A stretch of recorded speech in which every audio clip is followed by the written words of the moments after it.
Hello, everybody. This is Miguel Trujillo, and today is the 9th of November, 2023. And I'm here to talk about our regular subject, which is art. Okay, and we talk about art in the context of quotations by famous artists or those who speak about art through a book that I've got. And so let's head toward the very next quotation. All right, are we ready? Let's make it happen. So the next quote is a quote by Mr. Hans Hofmann. And Hans Hofmann was born in 1880, died in 1966. And this is what Mr. Hofmann had to say. Art is magic.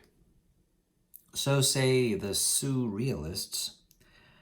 But how is it magic? In its metaphysical development?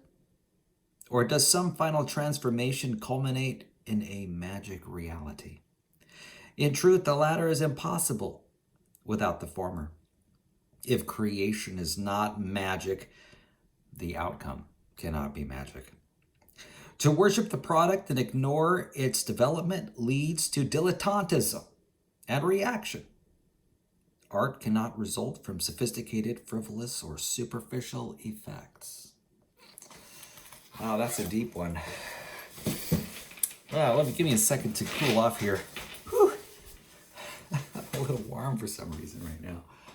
All right, so Mr. Hans Hofmann. Okay, his first statement is art is magic. Now, that is a simple statement. I think Mr. Hofmann is just making a statement of a claim that some are saying that art is magic. Well, wherefore, how for, where art? Who is saying that art is magic? The next phrase in the next sentence is, so say the surrealists. Indeed, the surrealists. I believe they were a group of artists that thrived after World War I. Okay, but how is it magic? Good question. How is art magic? In its metaphysical development? Or does some final transformation culminate in a magic reality? Okay, so Mr. Hans Hofmann is asking, what are these surrealists? What are they? What is their claim that art is magic? Is art magic beginning from its development? Good question.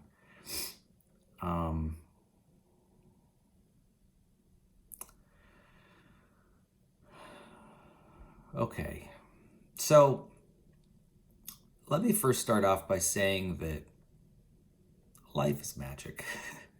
Everything in life is magic. And art is a kind of magic. It kind of depends on what your definition of magic is. For me, all life, all existence, consciousness is magic.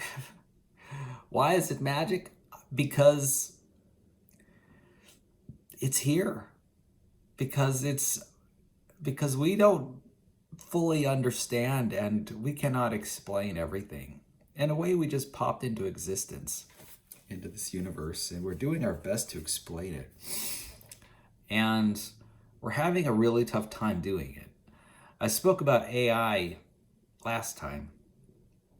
And the funny thing is, even though we created artificial intelligence, this semi-conscious thing, it's essentially a sentence prediction engine, a set of functions that give us a very good approximation of human intelligence that may or may not be conscious. It is a form of magic. Whatever's going on here, we're still, even though we're creating intelligence ourselves, or a form of it, we still don't quite understand what we're doing. We just happened upon it. In a way, human beings are miracle workers. We are magicians. And the world is magic. Every moment is magic. So in a way, I think I agree with the surrealists. Because I have a very loose definition of magic. Now, for some, the definition of magic is very specific. Maybe it involves the supernatural world, whatever that is. A world that only some claim to have seen, but no one has yet proven. In fact, for anyone who does prove the supernatural world exists, there's a Nobel Prize waiting for them on a shelf somewhere. If they can provide evidence that it exists, it would be one of the biggest discoveries ever. Even one shred of evidence that's reproducible that it exists, that would be amazing. And would definitely win them the Nobel Prize, that would be sure. But as far as I'm aware, everything is material. And so by that definition, there's no such thing as magic because the supernatural world does not exist. But that's a pretty strict definition. That's oh my gosh, that's suggesting that, there are two realities. There's the initial reality. Give me a second here.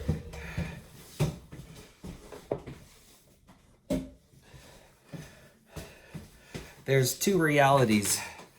There's our original reality, and then there's a second reality. Someone has got to imagine that there are two realities. That's how it works. So far, we've only figured out that one reality exists. And for anyone who proves that there's a second reality out there that somehow is superimposed on the first reality, boy, you've got a Nobel Prize in physics coming to you. I mean, I think everyone on the planet would gladly give it to you if anyone could find the second reality it's overlaid over the first, or vice versa.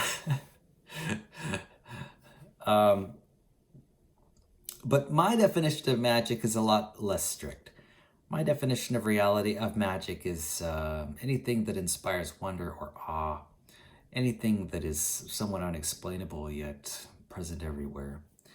And so I do believe that art is magical. Just as I believe that life is magical. Just as I believe that conscience is magical. So my definition of magic is a lot less elaborate and constrained than many others. For some, magic is a trick of the eye, trick of the hand. And certainly that kind of magic exists because it's being performed in Las Vegas every night at a fancy hotel. So anyway, I guess what I'm trying to say, Mr. Hans Hofmann, is that depends on your definition. And I think I might agree with the surrealists that art is magic. But Hans is skeptical that art is magic. Let's learn more. So say the surrealists, but how is it magic? In its metaphysical development? Or does some final transformation culminate in a magic reality? In truth, the latter is impossible without the former. So he's trying to be logical about this. So if creation is magic, then the act of creation must be magic too. Wherefore does magic spring? Does it spring from nothing? And that's a very reasonable question to ask. But from a surrealist perspective, it's not magic in that sense. I mean, I think I agree with the surrealists. Art is magic. But it's not the kind of magic that Hans Hofmann has in mind. His definition of magic is very constrained. Like, there's a secondary reality overlaying the original reality. And that kind of definition of magic just isn't real. I wish it was real. Hans Hofmann, I wish your version of magic was real. But I don't think anyone, I mean, there's probably many people who believe it's real. But, and maybe even Hans Hoffman believes it's real. But, I don't know, he may not believe it has anything to do with art. Yeah. So if creation is not magic, the outcome cannot be magic, Mr. Hans Hoffman logically asserts. And I agree with that, certainly. If creation is not magic, the outcome cannot be magic, sure. To worship the product and ignore its development leads to dilettantism and reaction. Okay. So he's talking about, like, well, superficial understandings, surface understandings might lead one to believe that art is magic. But if you look even a little deeper, you'll find that it's not true. Okay, that's perfectly fine. I can accept that. Art cannot result from sophisticated, frivolous, or superficial effects. Now, this last sentence is a goofy sentence. What is he saying? He says, art cannot result from sophisticated, frivolous, or superficial effects. Okay, so I don't quite understand this last sentence. I think part of the reason which I'm having trouble with this last sentence is I just don't understand it. Art cannot result from sophisticated effects. Art cannot result from frivolous effects. Art cannot result from superficial effects. You know, he may be talking just about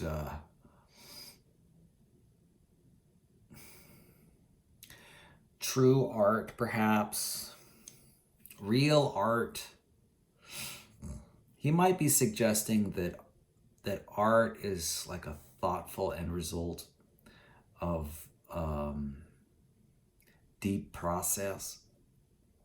And it's not frivolous or superficial or so-called sophisticated. He might be saying something like that. He might be suggesting that art is just a part of a thoughtful process, and that it can't just be thrown together in a slapdash way. All right, okay. That may be another part of his definition of what art is. So it's kind of funny. We've got Hans Hoffman. He's talking about art, the definition of art, and he's talking about its relationship to magic. And both of those concepts depend on your definitions, right? What is magic? What is art? And how they relate to one another. I get it. And different people have different definitions of both art and magic. And so, you know, how do they relate to one another? Well, different groups certainly see them relating in different ways. And for Mr. Hans Hoffman, you can't have a slapdash, superficial, frivolous art, which is fine. And you also can't have a magical art that's not part of a magical process. Because for him, the world of magic is, there's a very constrained, specific understanding for him about what magic is. And you can't have an end product that's magical without a developmental process that's magical too. And okay, I can accept that. So from Mr. Hans Hoffman's perspective, if you're talking about real art, you're talking about a process that is completely natural and not supernatural. And so thus, it's really not appropriate to say that art is magic, like the surrealists have been calling it. I can totally see his point. And I agree with his point as he states it, with the definitions of art and magic as he's putting forward. Now, his opinion is not necessarily my opinion. Because I actually do believe that art can be frivolous, art can be superficial, and it can also be sophisticated. And I also believe that art is magical, like almost everything, because every moment is a miracle. In my opinion, I have a really wide, large definition of what magic is. And so yes, art is magical. And so my definitions of both magic and art are very wide compared to Mr. Hans Hofmann. Now, Mr. Hans may be quite serious about art, and no doubt he's an amazing theoretician, and perhaps an amazing artist. Because I'm actually not familiar with Mr. Hans Hofmann, but I'm sure he has some ideas worth noting. And his definitions are much more constrained compared to my definitions. I just believe in unsophisticated art. I certainly do. I believe in frivolous art. In fact, sometimes frivolous art is the best kind of art. Absolutely. Now, sometimes frivolous art is not the best kind of art. Sometimes it's very discordant and not very interesting. Sometimes it is quite interesting in its simplicity, perhaps interesting in its abstract nature. Now, it's kind of funny. Even though my definition of magic is wide, I do have a specific definition of magic, and that is basically any aspect of reality can be magical.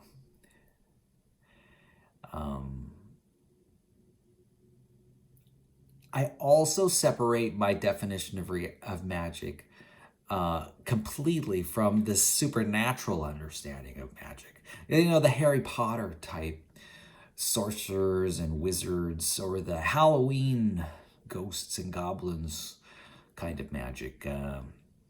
My understanding of magic is not like that at all. I don't believe there's necessarily like a multiverse situation where we've got two realities, one overlaid upon the other.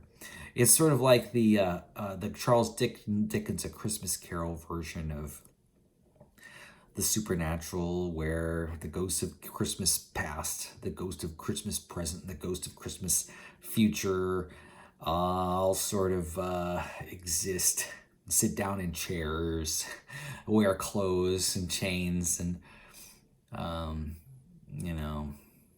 are apparitions where they're floating along the ground and things like that. That's not the kind of magic that I think is real. But it's really, they're really wonderful fantasies. I love the stories and I love to think about them. But for me, that kind of magic is not the kind of magic I'm thinking about when I think about magic. My thoughts about magic have to do with just how special reality is in every moment. And that's my understanding of what magic is. So I actually do believe that magic is, that art is magic. And not only is art magic as a product, but art is magic in its development. And here's the thing, even if there were no art, which there is, but even if there were no art, life would still be magical. Absolutely. So, yeah, in fact, I think that every part of life is magical. Even if humans didn't exist, the world still would be magical. Absolutely. Planets and solar systems and stars, neutron stars and supernova, they would all be magical, even if human beings didn't exist. Human beings don't have to exist for the world to be magical. That's for sure. And conscious need not exist either. So anyway, I think that's a pretty cool way of describing. Now, speaking of magic, and an understanding of magic. I've been sort of rereading or re-experiencing Harry Potter and the Sorcerer's Stone. I've been watching that on Amazon Prime. I've been actually watching that program with subtitles in Spanish, listening to the Spanish soundtrack because I'm trying to learn a little bit of Spanish, and it's it's proceeding slowly. My learning is slowly plodding along as I'm understanding more and more Spanish. And one thing about the Harry Potter series is that I just appreciate it as just a new mythos, you know, a myth that is created in the modern era. It's a myth that a lot of people can relate to, of all ages. We even have amusement parks like Universal Studios in Los Angeles, Universal Studios Hollywood, that has put together an amazing Harry Potter world. And, you know, every Halloween, there are people walking around in Harry Potter costumes with, you know, I just love that it's a living mythos. You know, it's a living myth that was produced and created in our modern times, and I think it's exciting and it's fun to play with. It's like Santa Claus in the 1950s and 1930s. You know, as it's sort of like the heyday of a fairy tale in the making. And you know, it's an exciting time to live at a time when a myth is being created and it's popularized, and the youth know about it and they're excited about it, and there's a buzz, a cultural buzz about it. And there are, in our world anyway, action figures and wizard wands and books and stories and fan fiction and dolls and hats and sorcerers' robes, and I don't know. It's exciting to be in the midst of a myth that's being created real time. And I don't know, I think it's exciting and fun. It's sort of like having our own version of the Greek gods with Mount Olympus and Zeus and Athena. You know, 1,000 years from now, there's still going to be Harry Potter around, and there might even be Harry Potter followers, just like there are Jedi Knights that are from the Star Wars mythos. And they're just, maybe there are religions relating to the Force and Jedi Knights and a code of honor and all that stuff. I mean, it's just exciting to play in that world, that alternative reality. It's basically fan fiction, you know, essentially it's a book club. And it's just an example of how people can have fun and get enjoyment and pleasure from books. I mean, if you think about it, religions are book clubs. And you know, the Greek mythology, Rome mythology, that's a kind of a book club where people are talking about various words that scribes wrote down and stories, and you know, it's just that urban myth that I don't know, it's just really exciting. And so I'm pretty happy about it. So yeah, I've been learning about Harry Potter and I want to know more about it. And I'm actually kind of curious about new myths that are in development right now. There are myths in development around all kinds of things now, like video games, like Mario Brothers. That's a really strong group of myths that is in development right now. There's even a Super Mario World at Universal Studios Hollywood, and you know, there's also other myths that are created. I know that there's what is that one about? Is it Eclipse or something like that, where there's a romance relating to vampires and werewolves and different. Is it Eclipse? Is that the name of it? I'm not sure.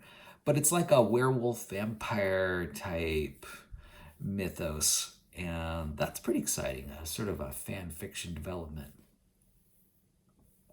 I have not necessarily gotten into that. I'm really not a vampire werewolf kind of person. I'm more of a video game or more of a Harry Potter magical world type person. At least those are the kind of stories that I resonate with. Yeah. So there, of course, there are also other kinds of myths that are created through manga and other fan fiction type things. Certainly the comic book series, all the Marvel series of superheroes like Batman, Superman, and Iron Man, and Green Lantern, and Silver Surfer, and all that stuff, and Spider-Man, and I know a lot of people who are really into that, particularly things like Batman and Superman. But although I appreciate that and enjoy it, I've particularly enjoyed the Thor comic books growing up, and the Thor movies that are around. I haven't necessarily been compelled to dress up as any of those characters during Halloween, but I have been interested in dressing up as Harry Potter because I don't know, though, for some reason Harry Potter is a lot more relatable to me than the Marvel superhero universe. Why is that? I'm not so sure about that. I actually did dress up as Harry Potter one time, but I was the Harry Potter zombie on a zombie walk. That was actually a lot of fun. I think I got some Gryffindor costuming. Maybe it was a scarf or a sweater or some glasses. I had like a little a lightning Z shape over my eye, and maybe I was wearing a tie, a Gryffindor tie. It was a lot of fun. I do find that kind of fun because partly perhaps maybe I'm more of an Anglophile, and I just appreciate that old world education, college, dark, scholarly type mythos. You know, sort of like the Sherlock Holmes type mythos. Yeah, I can really get into Sherlock Holmes or even maybe pseudo Shakespearean type, even sort of like even the like a horror Americana, like an Edgar Allan Poe kind of thing. I can get into that a little bit. That's sort of my genre. Something that is intriguing to me in my mind. I resonate with that a little bit. I kind of resonate with Sherlock Holmes. I've done some dabbling into Sir Arthur Conan Doyle's writing, and I really am appreciating it. And at least I have in the past. And I found that writing to be really good, actually. And I felt, pretty compelled and interested in the themes that were being developed. And again, that's another aspect of, I guess, my Anglophile disposition.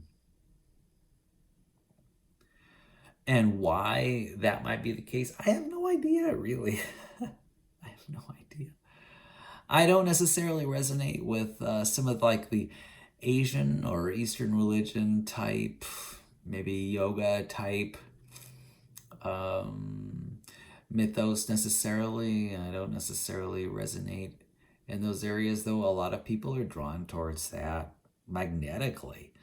And I admire folks that can get into that, but it just hasn't necessarily been my experience. If anything, I'm more interested in, say, Celtic and Irish type myths. Why? I have no idea, honestly.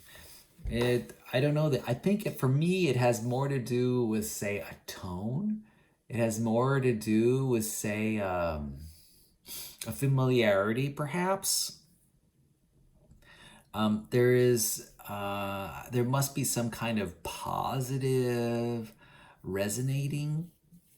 It seems a little more familiar to me, and maybe just because of how many years it's sort of been in the background of my upbringing, my cultural upbringing, and so I can relate to it a little bit more.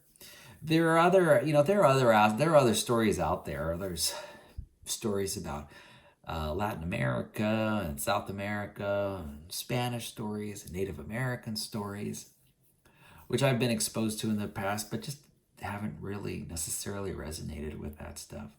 I haven't necessarily resonated with any African stories or any East Indian stories or even Eastern European stories. Why? I think I'm just not that familiar with a lot of the genres of literature in those areas. I'm sure a lot of it had to do with my upbringing. As I went to high school, I was probably I probably did a lot of reading in English literature. You know, the sort of Charles Dickens type reading, and uh, that's probably the reason why I resonate more with the English literature, is because I just learned that as I was growing up. And you know, that's just accident, really. It's sort of like a cultural accident. But it's those areas which I find fascinating in my mind, and I'm interested in contemplating and imagining. At least, you know, what's kind of interesting is that at least I'm aware of that, and I know that I have a disposition in that direction, and so I can use it for enjoyment. You know, a lot of this is what I spend time daydreaming about. It's really no more than daydreaming or a predilection in a certain direction of where my imagination wants to go. Now, I'm also, because I've sort of had an education that's focused on Western civilization. I'm also quite interested in the Greek and Roman mythology. Why? It's just because, you know, it's something I've been introduced to over the years. You know, all the Zeus, Aphrodite, and Apollo, Pegasus, and all that kind of stuff is stuff that I'm intrigued about. Again, that's all enculturation. And, you know, I'm glad to have been enculturated in that certain direction. And, you know, I understand that other people are enculturated in different directions. And that's fine too. You know, in a way, it's about whatever people enjoy spending their time thinking about. And it would be nice if I could spend a little bit more time dwelling on those various areas. There's a lot of literature to go through, and, you know, I'm already a middle-aged person, and it would be wonderful if I could spend more time thinking upon these areas in English literature that I enjoy so much. But I find myself constrained in time to focus on other things because of my work, or because of you know, the news and where my attention is drawn in veins like in social media and in my friendships and things like that. So, you know, it's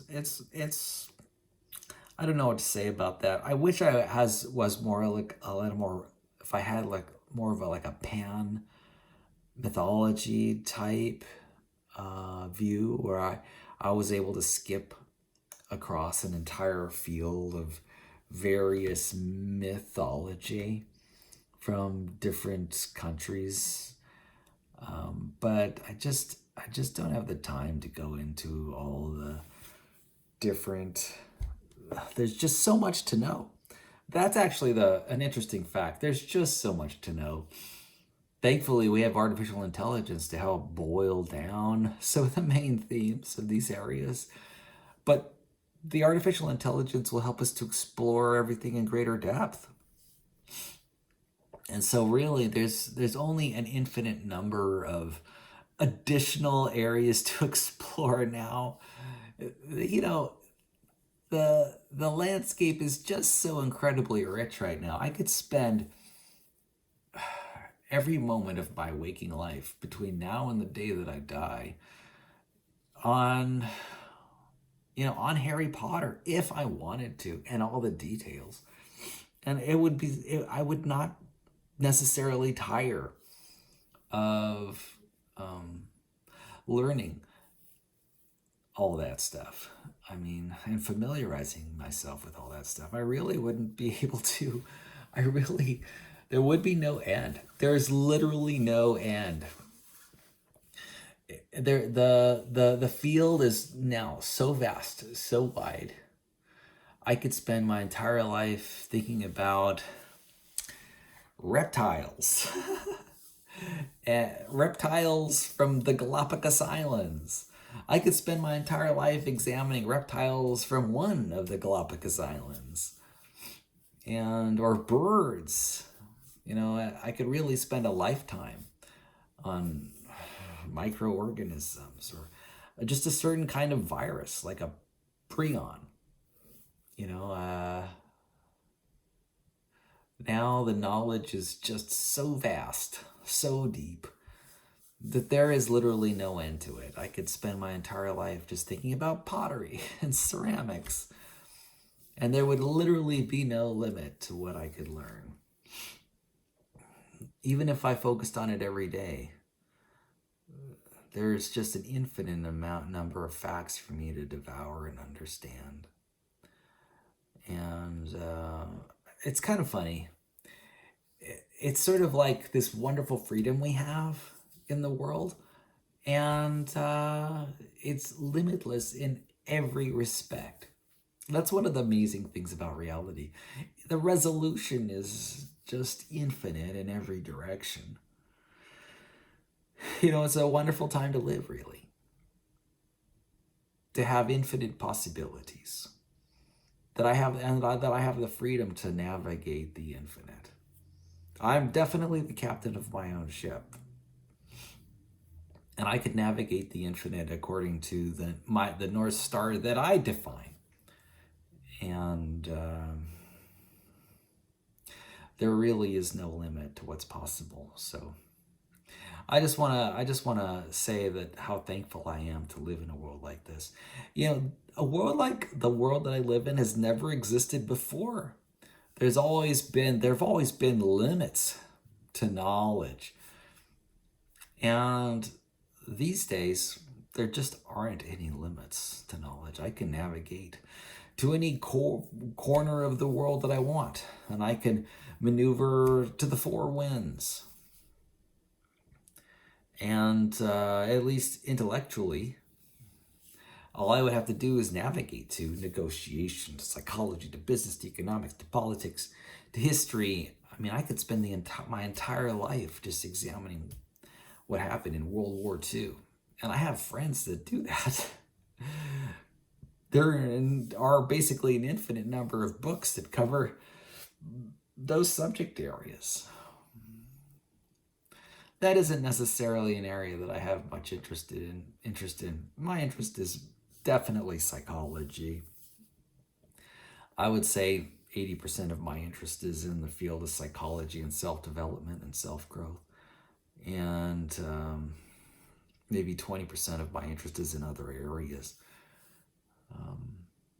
So I guess I feel thankful that I have a willingness to focus and concentrate my time and energy in one topic, one area of understanding. And I'm also grateful to know that I can move into any other area whenever I want in a willy-nilly fashion. And I can explore to any depth that I'd like. That's just the freedom to be me in the moment right now, in this moment in time and space. And so I'm just really thankful for all of that. Like I was talking about earlier at the top of this segment, art is magic, and so is life in almost every way. It's absolutely miraculous. And the amount of freedom that we each have today is completely staggering. It is absolutely infinite. And there's no reason to feel constrained at any time, because the amount of freedom that we have right now is infinite in almost every direction. Sure, there are reasonable limitations, but there are limitations like an artist has on a blank canvas. The blank canvas is flat and white typically. It has a certain texture and dimension, but within those parameters, you can do anything you want to on that canvas. So anyway, I'm going to sign off. Thank you very much for following me this evening, and I'll talk to you later. Bye-bye.